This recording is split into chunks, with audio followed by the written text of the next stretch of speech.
आफ्ताब हुसैन सदीकी साहब है हमारे एमएनए इस एरिए के। उन्होंने ये बहुत अच्छा इकदाम किया है हमारे लिए, जो इससे पहले बहुत मुश्किलात थी हमें पानी के हवाले से। ये हमारे लिए, हमारे बच्चों के लिए, अहले इलाका के लिए ये एक बहुत बड़ा तोहफ़ा है उनकी तरफ से। पानी के लिए बहुत खुश है इससे, आफ्ताब साहब के और खुर्रम शेर जमान साहब के बहुत मशहूर है कि उन्होंने ये प्लांट लगाया और साफ पानी है और बहुत अच्छा काम है ये, और ये बहुत बड़ा काम है। हम बड़े मशकूर है, अल्लाह ताला इनको तरक्की दे और ऐसे काम करने की तौफीक दे।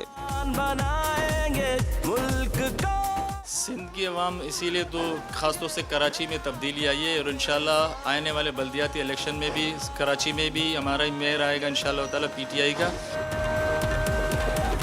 ये जो टाइमिंग रखी है अब सबको पता चल गया आवाम को, तो जैसे ही मैं ओपन करता हूँ मतलब टाइमिंग का लोग इंतज़ार कर रहे होते हैं, मैं तो अपने टाइम पे आके ओपन करता हूँ और लोग जो है ना इससे मुस्तफ़िद हो रहे हैं। यही जो बोतल आप 10 रुपए की दे रहे हैं, 20 लीटर की बोतल, यही बोतल 19 लीटर वाली जो है यहाँ से 40 रुपए की हम खरीद के लेके जाते थे। अब उन 40 रुपए में हम 4 बोतलें ले जा सकते हैं। तो ये बहुत बड़ा फ़ायदा उन्होंने दिया, अल्लाह पाक उनको उसकी जज़ाए खैर दे। उन्होंने बहुत अच्छा काम किया इंशाअल्लाह और हम उनका बेहद मशकूर हैं और दुआ करते हैं कि इंशाअल्लाह अल्लाह पाक दोबारा भी उन्हें इलेक्ट करे और हम कोशिश करेंगे इंशाअल्लाह कि दोबारा भी उन्हें ही वोट दें ताकि उसी तरह हमें खिदमत हमारी करते रहें।